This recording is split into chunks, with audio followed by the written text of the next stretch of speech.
ఈవేళ most trolled వ్యవస్థలు రెండు.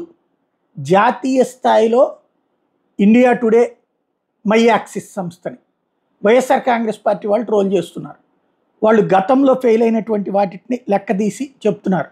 గతంలో వీళ్ళకి సంబంధించినటువంటి ఫెయిల్యూర్స్ని లెక్క చెప్తుంటే, అదే సందర్భంలో ఆరా మస్తానికి సంబంధించి, ఎందుకంటే అతను వైసీపీ గెలుస్తుందని ఇచ్చాడు కాబట్టి ఆరా మస్తానికి సంబంధించి ఎక్కడ వాళ్ళ నాయకులను ఎవరెవరు గెలిచారు వైఎస్ఆర్ కాంగ్రెస్ పార్టీ వాళ్ళు, ఆ లెక్కనైతే ఆయన తెలుగుదేశం పార్టీ వాళ్ళు కూడా గెలిచారు, బీజేపీ వాళ్ళు కూడా గెలుస్తాడు.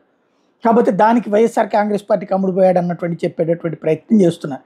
ఇదంతా సరే, ఎవరిది కరెక్టు ఎవరిది రాంగు అన్నటువంటిది పక్కన పెడితే, ప్రధానమైనటువంటి వ్యవహారం ఏంటంటే, ఏది సీట్ల పరమైనటువంటి లెక్కలు ఎవరికి వాళ్ళు వేసుకుంటున్నటువంటి వేళ వీళ్ళు ఇండియా టుడే మై యాక్సిస్ ఏం చెప్తారంటే, 2019లో 22 ఎంపీ సీట్లు వస్తాయి, ఇది ఏపీలో వైసీపీకి 2 నుంచి 4 ఎంపీ సీట్లు వస్తాయి అన్నటువంటిది చెప్తే, వీళ్ళకి సంబంధించినటువంటిది గతంలో ఇచ్చినటువంటి సర్వేల్లో ఫెయిల్యూర్ అయినాయి అన్నటువంటి పాయింట్ని చెప్పుకొచ్చేటువంటి ప్రయత్నం చేస్తున్నారు.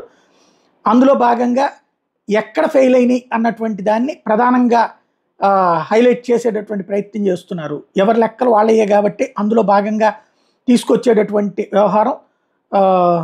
గతంలో 2023 సంవత్సరంలో మొన్న ఛత్తీస్గఢ్, నేనే చెప్పా, అది కాంగ్రెస్ పార్టీ గెలుస్తుందని ఇచ్చింది, ఫెయిల్ అయ్యారు అన్నటువంటిది. 2023లోనే రాజస్థాన్ కాంగ్రెస్ వస్తుందని అంచనా వేశారు, అది ఫెయిల్ అయ్యారు. అలాగే 2021లో వెస్ట్ బెంగాల్లో బీజేపీ గెలుస్తుందని అంచనా వేశారు, అది ఫెయిల్ అయ్యారు అన్నటువంటిదేమో ఇప్పుడు వైసీపీ వాళ్ళు ప్రొజెక్ట్ చేస్తున్నారు.